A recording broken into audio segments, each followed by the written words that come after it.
믿음으로 보내는 명절이 되길 바랍니다. 자, 우리 주일학교는 왜 앞자리로 부른지 알아?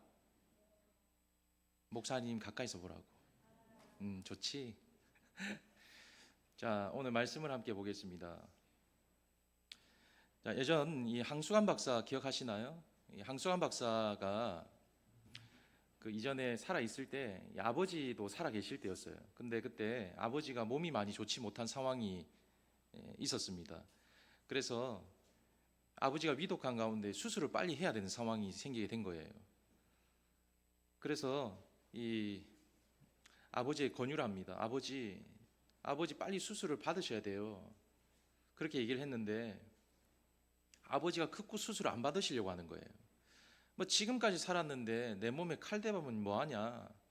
그럴 필요 없다. 나 그냥 이대로 살다 죽을란다. 이렇게 말씀하신 거예요. 자, 그래도 자녀된 도리에 안 됩니다, 아버지. 수술 꼭 받으셔야 돼요.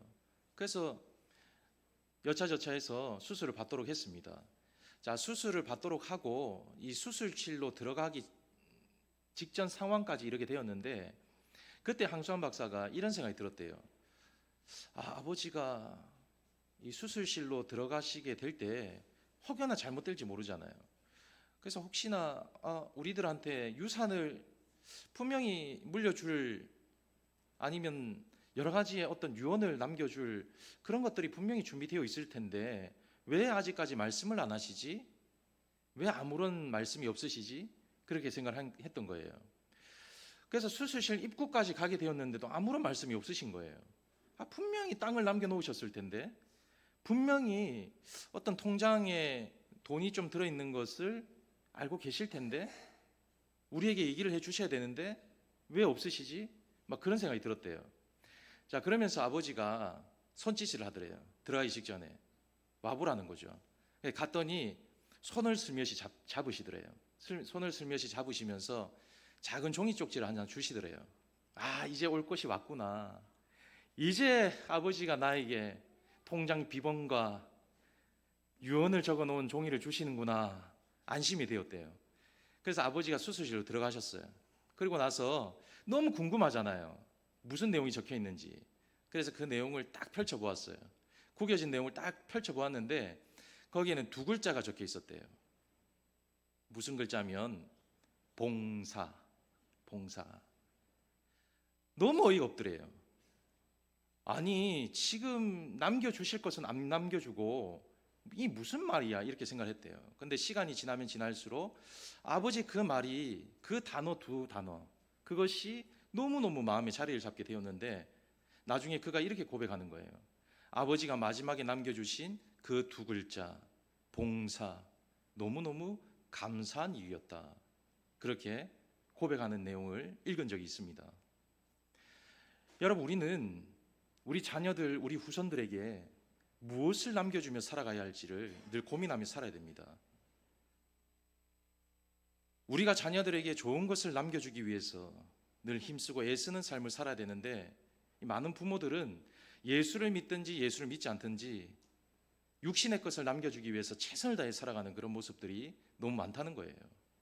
그러나 우리가 믿음의 그리스도인들은 무엇을 남겨주어야 이들이 잘 자랄 수 있고 또 이들이 훌륭하게 잘 클 수 있을지를 늘 기억하고 생각하고 살아가야 한다라는 것을 잊지 말아야 됩니다.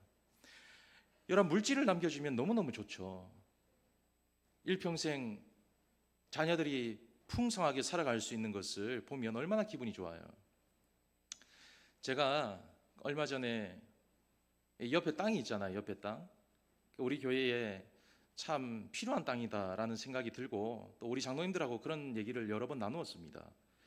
그래서 제가 그 자녀 중 한 분하고 통화를 하게 되었어요.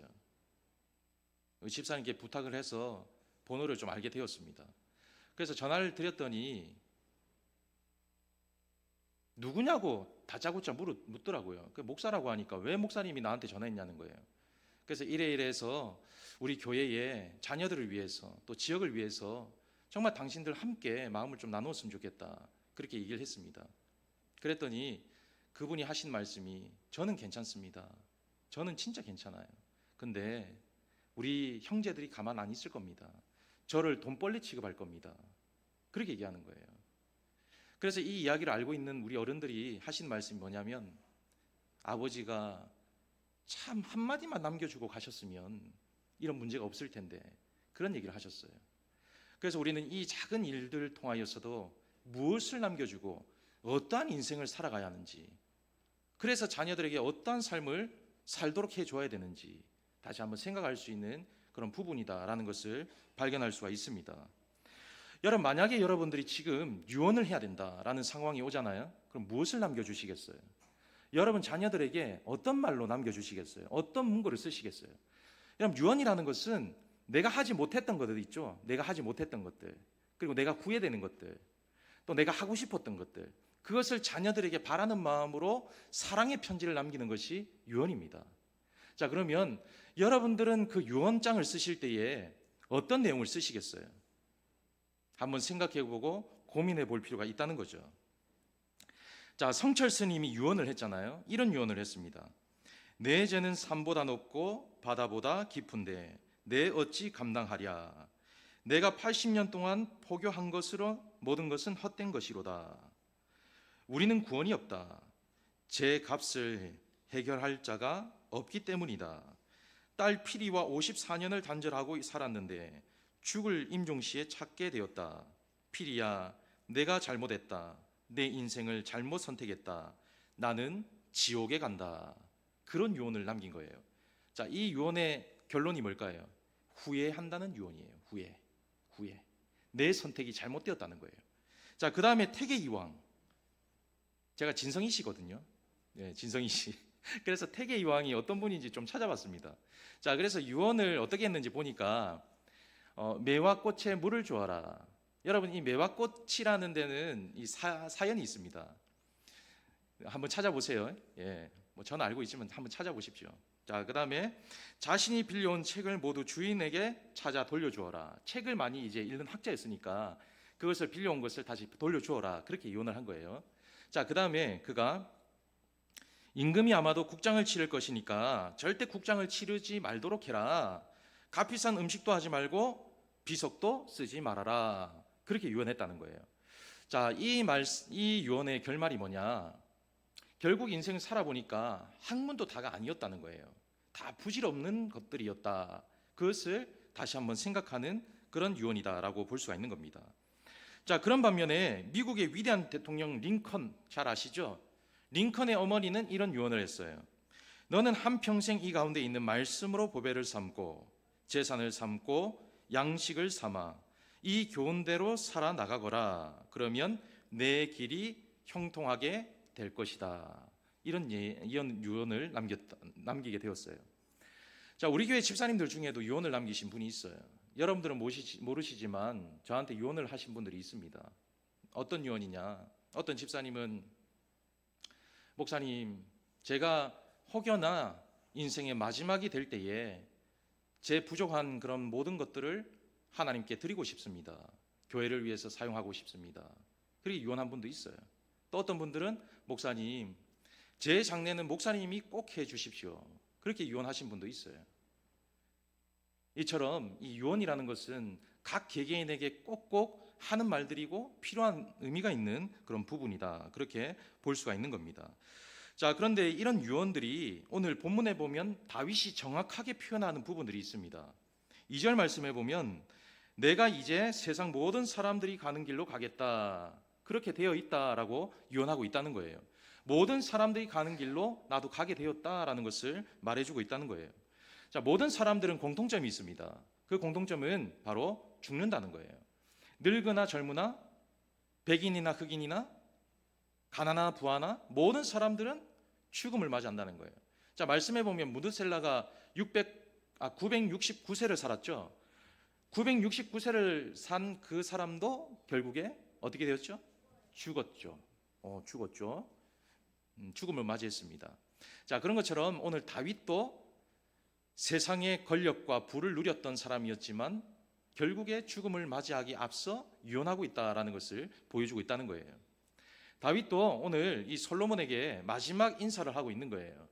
그 마지막 인사를 통하여서 다시 한번 아들에게 강조하고 있는 것을 볼 수가 있다는 거예요. 자, 다윗은 일생 파란만장한 인생을 살았습니다. 자수성가한 인생이에요. 막내로 태어나서 인정받지 못하는 인생이었지만 그는 정말 하나님 앞에 신실함을 통하여서 한 나라의 왕이 되었습니다. 근데 왕이 되는 과정을 보면 여의치 못했어요. 자, 지난주에 우리가 시편 16편을 살펴보았죠. 그 시편의 16편의 내용도 고통 가운데 쓴 시라고 말씀을 드렸습니다. 자, 그런 것처럼 이 인생은 늘 파란만장한 인생을 살았어요. 가장 힘들었던 사건이 뭐였냐면 압살롬의 반역 사건이었어요. 아들이 배신을 한 거예요. 고통스럽습니다. 죽고 싶을 만큼 힘들었습니다. 그런 왕이었어요.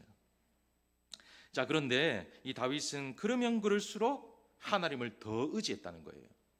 아들이 반역하는 그 순간에도 하나님을 더 의지했다는 거예요. 대단한 왕입니다. 자, 그래서 오늘 우리는 이러한 모습을 통해서 어떠한 인생으로 살아가야 하느냐. 맥스 루케이도는 다윗을 이렇게 표현하고 있어요. 하나님에게 초점을 맞춘 사람이다. 하나님에게 시선을 떼지 않았다는 거예요. 하나님에게 시선을 절대 놓치지 않았다는 거예요. 그런 인생이 다윗이었다. 그것을 말해주고 있다는 겁니다. 자, 그래서 오늘 저는 이 명절을 앞두고 여러분 가족들 모이시잖아요. 가족들 만나면 참 쓸데없는 얘기들을 많이 할 때 있습니다. 누구 가정은 어떻니? 내 자녀는 어떻니? 너는 왜 결혼 안 하니? 너는 왜 이 모양이니? 너희는 어떻게 사니? 다 인간적인 얘기들이 많아요. 자, 그런데 오늘 우리는 그러한 모습을 통해서 다시 한번 하나님의 말씀을 통해 아름다운 유산을 물려줄 수 있는 그런 시간이 되었으면 좋겠다. 그런 의미로 오늘 말씀을 함께 생각해 보고자 합니다. 자, 그래서 오늘 그런 의미를 담아서 이 다윗이 남긴 유언을 통해서 이 유언이 여러분들의 유언이 되고 또 여러분들의 가정의 축복이 되어서 아름다운 유산을 물려줄 수 있는 귀한 명절이 될 수 있기를 주의 이름으로 축원합니다. 자, 먼저 첫 번째는 힘써 대장부가 되도록 해야 한다라는 것을 말씀하고 있다는 거예요. 자, 주일학교. 자, 뭐라 했지? 목사님이? 첫 번째? 힘써 뭐라고? 힘써 뭐? 힘써 대장부가 되라. 자, 따라하세요. 따라하세요. 주일학교. 자, 시작. 힘써 대장부가 되라. 자, 큰 소리로 다시. 힘써 대장부가 되라. 자, 좀 웃으면서 해라. 웃으면서. 좀 활짝 웃으면서. 자, 힘써 대장부가 되라. 그렇게 말씀하고 있다는 거예요. 자, 2절 말씀해 보면 내가 이제 세상 모든 사람이 가는 길로 가게 되었노니 너는 힘써 대장부가 되고, 그렇게 말씀하고 있어요. 여러분, 저는 개인적으로 이 장례를 치를 때 이 말씀을 굉장히 좋아합니다. 사실 천국 소망을 주는 게 굉장히 중요하잖아요. 그래서 많은 목사님들이 화관 예배를 드릴 때까지 천국의 소망을 계속 설교하는 목사님들이 대부분 많습니다. 자, 그런데 저는 마지막 설교는 항상 이 말씀을 준 거예요. 왜? 이제 남은 사람들이 잘 살아야 되니까. 남은 사람들이 위에 있게 살아야 되니까. 그래서 당신들은 이 유언의 말씀처럼 살아라. 그럼 하나님이 책임져 주신다는 거예요. 자, 그럼 대장부가 되라, 이 말이 뭐냐? 이 말은 용기를 가지라는 거예요. 용기, 쉽게 말하면. 그리고 힘쓰라는 거예요. 강해져라는 거예요. 그리고 남자답게 행동하라는 거예요. 자, 그런데 이 용문에 보면 제가 굉장히 의미 있는 그 내용을 발견하게 되었어요. 뭐냐면 이 대장부 원뜻을 보니까 하나님께 단단히 매여 있는 사람이 되라, 그렇게 표현되어 있더라고요. 하나님께 단단히 매여 있는 사람, 단단히 매여 있는. 야, 그러면 이 매여 있는이라는 말이 뭘까요? 매여 있는, 매여 있는. 국어사전에 보니까 매여 있다, 이 말이 뭐냐, 무슨 말이냐? 매여 있다라는 것은 밧줄이나 꼼짝도 할 수 없이 묶여 있다, 그런 의미를 가지고 있습니다. 자, 그러니까 밧줄로 묶여 가지고 꼼짝달싹 못하는 거예요. 절대 움직일 수 없는 상황입니다. 자, 그런 것처럼 하나님께 단단히 묶여 있어라, 그것을 의미하고 있다는 거예요. 하나님께 단단히 매여 있으면 하나님을 의지할 때에 너의 인생이 잘 될 거야. 하나님께서 너를 통하여 복을 주실 거야. 내게 주신 복이 너의 복이 될 거야. 그렇게 설명하고 있다는 겁니다. 여러분, 다윗이 이렇게 말한 데는 이유가 있어요. 무슨 이유였냐면 이 당시에 이 다윗 아들들 많았잖아요. 아들들이 많았습니다. 자, 그러다 보니까 이 솔로몬은 좀 불안한 상황이었어요. 왜냐하면 이복 동생이었고 또한 어떻게 보면 첩의 자식이에요. 자, 그리고 이 형들이 유능한 형들이 많았습니다. 그리고 나이도 좀 있었고, 그리고 사람들도 형들을 많이 따랐어요. 그 중에 한 사람이 아도니아입니다. 아도니아를 많이 따랐다는 거예요. 자, 그 중에 한 사람이 군대 장관 요압이었어요. 실세. 그 다음에 그 시대에 가장 권력을 쥐고 있는 제사장 아도니아 제사장이 아비아달이 이제 아도니아에게 편에 서게 되었다. 그렇게 볼 수가 있습니다. 자, 그리고 이 아도니아는 용모가 준수한 사람이었어요. 그래서 사람들이 볼 때도 참 잘생겼다, 참 잘났다, 그런 인물이었습니다. 자, 그런데 반해서 이 솔로몬이라는 인물은 어떻게 보면 측근들이 너무 없었어요. 사람들이 없었다는 거예요. 도와줄 사람이 없었어요. 자, 그리고 나이가 어렸어요. 나이가 너무 어렸고, 그리고 경험도 없었어요. 그러다 보니까 너무너무 힘든 상황이었습니다. 그때 다윗이 이것을 감지하게 되었던 거예요.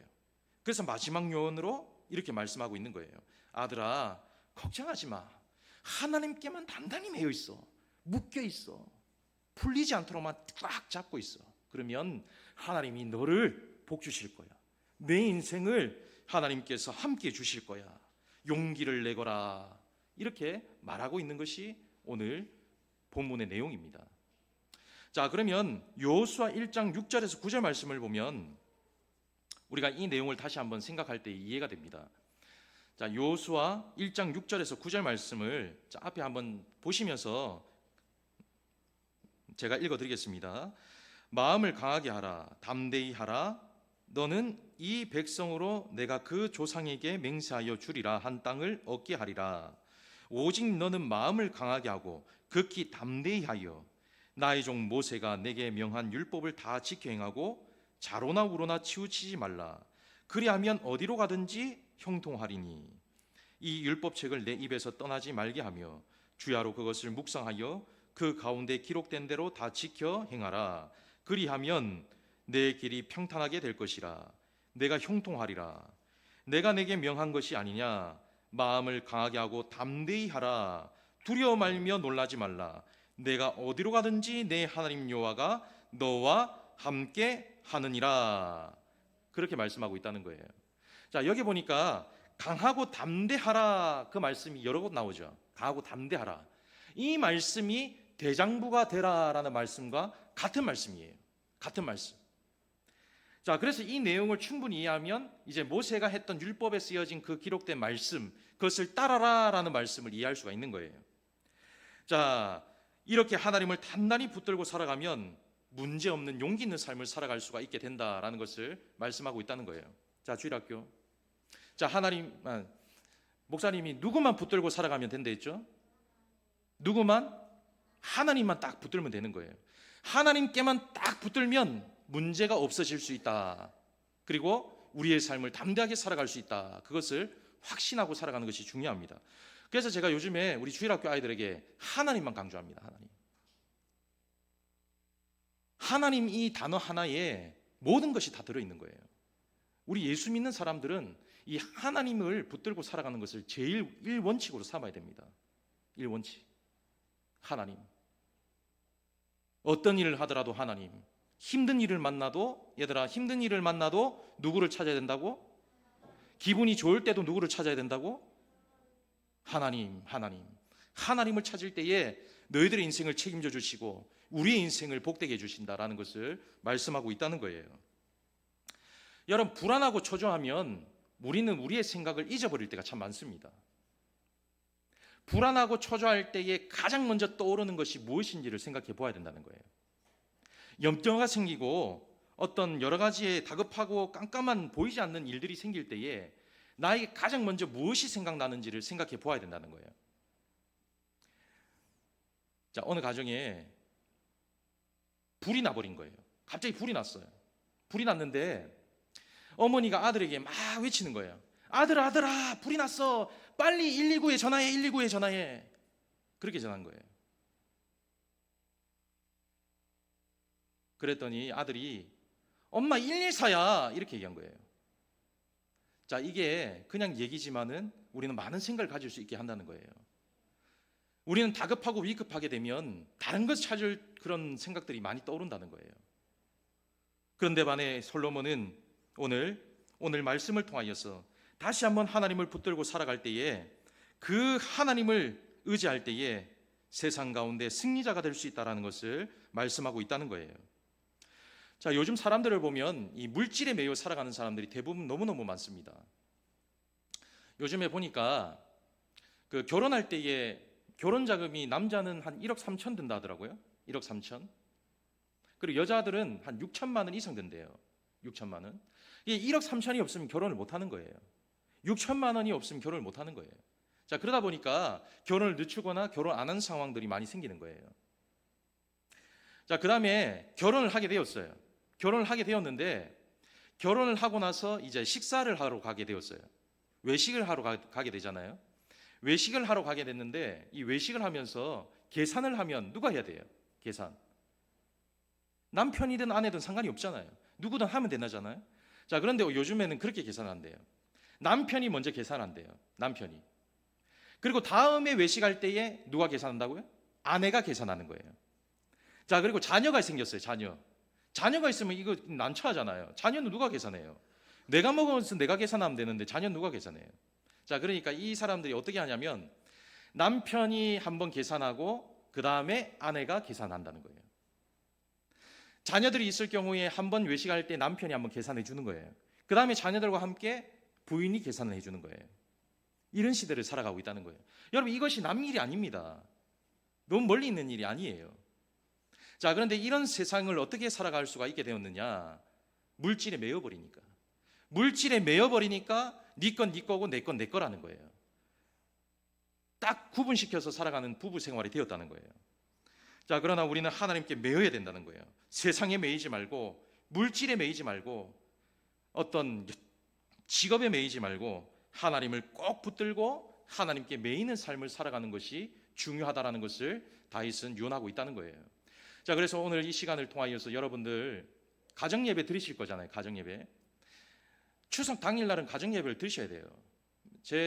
우리 교회 보니까 가정 예배를 안 드리는 분들이 있었던 것 같은데 추석 당일날은 가정 예배를 드리셔야 됩니다. 드리세요. 가족들하고 자녀들하고. 없으시면 그 가정 순서지 보시면서 말씀을 읽으세요. 그러시면 돼요. 가정 예배를 드리셔야 되는데 가정 예배를 드리시면서 꼭 이 말씀을 당부하세요. 너희들은 하나님께 꼭 매여 살아라. 꼭 매여 살아라. 순서지에 나갔던 그 예배 말씀을 함께 나누면서 자녀들에게 너희들은 꼭 하나님 붙들고 살아라. 하나님. 말씀을 신뢰한다면 하나님을 붙들고 살자. 꼭 매여 살자. 단단히 붙들고 살자. 그것을 가르치시고 그것을 교훈 삼으시고 그것을 자녀들에게 하나님의 말씀으로 함께 요원으로 남길 수 있는 명절이 되어야 한다라는 것을 기억하시고 오늘 말씀을 다시 한번 생각하는 그런 시간이 되길 바랍니다. 자, 두 번째는 유혹을 이기고 믿음으로 순종하는 삶을 살아야 한다라는 것을 말씀하고 있다는 거예요. 자, 오늘 이 다윗은 솔로몬에게 하나님의 말씀을 믿고 순종하고 살아라 그것을 말씀하고 있다는 거예요. 자, 3절 말씀을 보겠습니다. 자, 3절 말씀을 한번 읽어보겠습니다. 자, 시작.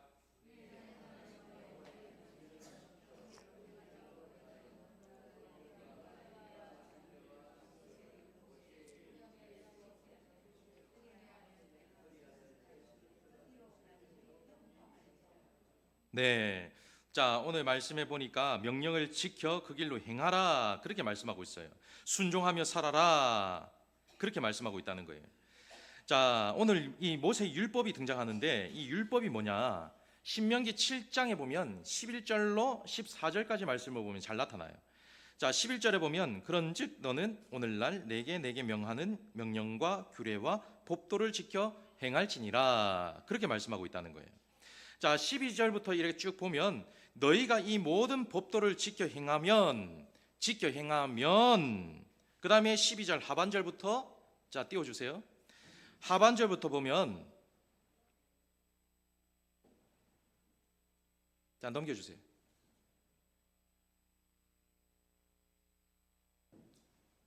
12절. 자, 제가 읽어드리겠습니다. 자, 지켜 행하면 내 하나님 여호와께서 내 조상들에게 맹세하신 언약을 지켜 내게 인애를 베푸실 것이라. 곧 너를 사랑하시고 복을 주사 너를 번성하게 하시되 내게 주리라고 내 조상들에게 맹세하신 땅에서 내 소생에게 은혜를 베푸시며 내 토지 소산과 곡식과 포도주와 기름을 풍성하게 하시고 내 소와 양식을 번식하게 하시며 내가 복을 받음이 만민보다 훨씬 더하여, 그렇게 말씀하고 있어요. 자, 이 말씀에 보면 율법을 지켜 행하면 그때에 순종하는 자들에게 복을 주시겠다라고 세 가지로 말씀하고 있습니다. 첫 번째 뭐냐면 13절 말씀을 보면 친히 내가 너를 사랑할 거야 라는 축복이에요. 사랑의 축복을 주신다는 거예요. 자, 원문에 보면 강력한 의지로 설명되어 있습니다. 어떻게 설명하냐면 친히 너를 사랑할 것이다, 그렇게 말씀하고 있어요. 사랑할 것이다, 다로 끝나요. 자, 그 다음 두 번째 축복은 너에게 복을 줄 것이야 라는 축복이에요. 복 주겠다. 자, 오늘 13절에 보면 복을 주사라고 말씀하세요. 복을 주사, 복을 준다는 거예요. 지난 시간에도 우리가 복에 대해서 생각을 해보았잖아요. 세 번째는 그가 너를 많게 하실 거야, 번성케 하실 것이야, 그렇게 말씀하고 있어요.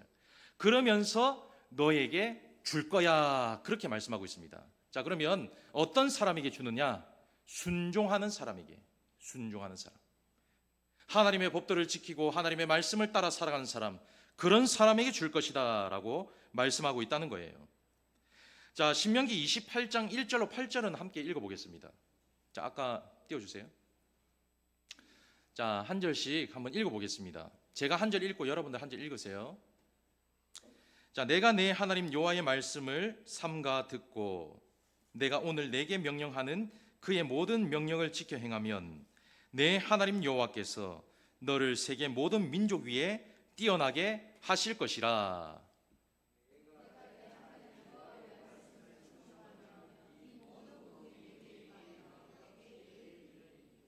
성읍에서도 복을 받고 들에서도 복을 받을 것이며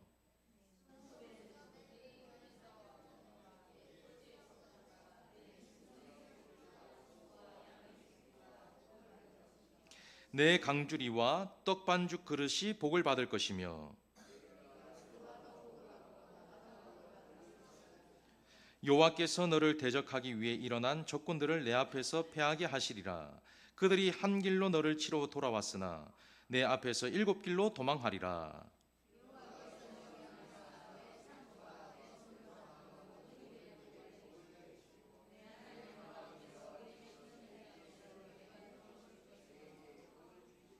아멘. 자, 이러한 복들이 말씀이 기록되어 있잖아요. 자, 이러한 복들을 누구에게 주시느냐? 순종하는 자에게, 순종하는 자. 우리는 우리 자녀들이 잘 되는 것을 바라잖아요. 그러면 하나님 앞에 순종하는 것을 가르쳐야 됩니다. 그리고 여러분들이 유언으로 하나님 앞에 순종하는 것을 다시 한번 새길 수 있도록 말씀을 드려야 된다는 거예요. 그래야 오늘 이 축복이 여러분들의 축복이 될 수가 있다라는 것을 말씀하고 있다는 겁니다. 자, 오늘 여기에 나온 이 축복이 여러분들의 가정의 축복과 여러분들의 자녀들의 축복이 되기를 주의 이름으로 축원합니다. 사람들은 어떤 고난을 만나면 피하고 싶어 합니다. 피할 길이 없어요. 그래서 지난 시간에 제가 말씀드렸잖아요. 하나님을 전 재산으로 여겨라. 하나님을 전 재산으로 여겨라. 그 말 뜻에 더 나아가 하나님을 순종하며 살아라. 그럴 때에 하나님이 복을 주신다. 우리는 육신의 것을 채워주려고 늘 안간힘을 쓸 때가 많습니다. 어떻게 하면 더 많은 것을 남겨줄까? 그런데 육신의 것은 늘 사라지기 마련입니다. 육신의 것을 많이 남겨준 가정치고 화목한 가정이 없어요. 주위에 보면 육신의 물질을 많이 남겨준 가정치고 잘 살고 있다라는 가정이 별로 없습니다. 여러분 주위를 보십시오. 기업인들 볼까요? 늘 싸우잖아요. 늘 싸워요. 돈이 많으니까, 재산이 많으니까 네 것 내 것 가리면서. 그것은 그 사람들뿐만 아닙니다. 늘 사라질 것을 위하여서 늘 싸우고 늘 그것을 물려주기 위해서 안간힘을 쓰고 살아가는 것이 우리의 모습이라는 거예요. 자, 그런데 그런 것은 늘 허기만 채울 뿐입니다. 그러나 하나님 앞에 순종하는 것을 남겨주면 그들의 인생이 달라지고 복을 받으며 살아갈 수가 있다. 그것을 말해주고 있는 거예요. 자, 세계적인 부자 록펠러는 어머니가 이런 유언을 남겼기에 복을 받았다라고 얘기해요. 첫 번째, 평생 11조를 드려라. 평생 11조 잘 드려야 됩니다. 제가 헌금 말씀은 잘 안 드리지만. 자, 두 번째, 예배 드릴 때에 앞자리, 얘들아 앞자리, 복 받는 자리야. 복 받는 자리. 앞자리에 앉아라. 앞자리. 앞자리 앉는 자가 복을 받게 되어 있다. 그렇게 가르친 거예요. 유언했습니다. 자, 마지막 세 번째, 목회자의 마음을 아프게 하지 마라. 아프게 하지 마라. 이 세 가지 유언을 남겼어요. 근데 이 세 가지를 잘 지켰더니 하나님이 정말 복을 주셨더라. 그렇게 간증했다는 거예요. 자, 결국 우리도 하나님 앞에 순종할 때에 그 축복이 우리의 축복이 됨을 믿으시고 앞으로 여러분들의 자녀들을 통해 그 순종을 가르치시고 또 순종의 유언을 통하여서 화목하고 복된 가정을 이뤄가는 여러분들의 가정이 되기를 주의 이름으로 축원합니다. 자, 마지막 세 번째는 마음을 다하고 성품을 다해 진실하게 행동하며 살아라. 그것을 유언으로 남겼습니다. 자, 4절 말씀을 보겠습니다. 4절 한번 볼게요. 자, 한번 읽어보겠습니다. 마지막 절. 자, 4절 시작. 여호와께서 내 일에 대하여 말씀하시기를 만일 내 자손들이 그들의 길을 삼가 마음을 다하고 성품을 다하여 진실이 내 앞에서 행하면 이스라엘 왕위에 오를 사람이 내게서 끊어지지 아니하리라 하신 말씀을 확실히 이루게 하시리라. 아멘. 자, 여기 보니까 마음을 다하고 성품을 다하여 어떻게 하라고요? 진실이 내 앞에 행하면, 진실이 행하면, 진실이. 여러분, 이 진실이라는 말은 이 헬라 이 원문에 보면, 히브리 원문에 보면 겉과 속이 다름이 없다라는 뜻을 가지고 있습니다. 진실, 겉과 속이 같음. 자, 여러분, 예수 믿는 사람들 중에 겉과 속이 같아야 되잖아요. 간혹은 겉으로는 굉장히 친절한 척해요. 근데 뒤에 가면 맨날 욕하는 사람이 있어요. 겉으로는 너무너무 신실한 척합니다. 근데 겉으로는 너무너무 신실하지만 속은 늘 비아냥거리는 사람이 있어요. 겉과 속이 다른 거죠. 이런 사람이 되면 안 된다는 거예요. 진실하게 행동하면 하나님께서 너를 통하여 복을 주실 것이야. 그렇게 말씀하고 있다는 거예요. 일관성 있는 삶을 살아야 됩니다. 여러분, 우리 그리스도인들은 일관성이 있어야 돼요. 일관성. 교회도 일관성이 있어야 됩니다. 그래서 전통이 앞서는 교회, 인간적인 생각이 앞서는 교회는 반드시 문제가 생길 수밖에 없어요. 이 진실함이 빠진 모습을 갖춘 교회와 가정은 분명히 문제가 생깁니다. 그렇기 때문에 우리는 진실하게 겉과 속이 같은 삶을 살아가는 것을 우리가 따르고 자녀들에게 유언으로 남기는 삶을 살아갈 때에 여러분들의 자녀들도 하나님의 축복을 받으며 살아갈 수가 있다라는 것을 말씀하고 있다는 거예요. 자, 역대상 29장 17절 말씀을 한번 봅니다. 자, 한번 읽어보겠습니다. 시작. 나의 하나님이여, 주께서 마음을 감찰하시고 정직을 기뻐하시는 줄을 내가 아나이다. 내가 정직한 마음으로 이 모든 것을 즐거이 드렸사오며 이제 내가 또 여기 있는 주의 백성이 주께 자원하여 드리는 것을 보니 심히 기쁘도소이다. 그렇게 말씀하고 있어요. 심히 기쁘도소이다. 진실함으로 하나님을 섬길 것을 당부하면 너희 인생 하나님이 책임져 주실 거야. 하나님이 너를 통하여 복을 주실 거야. 그것을 말씀하고 있다는 거예요. 여러분, 이번 명절에는 덕되는 말씀을 많이 나누십시오. 자녀들하고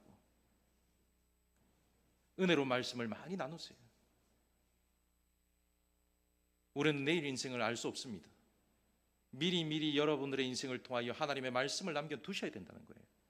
미리미리 여러분들의 인생을 통해 가정의 믿음의 가정으로 세워나가셔야 된다는 거예요. 시간은 기다려주지 않습니다. 세월은 기다려주지 않는 거예요.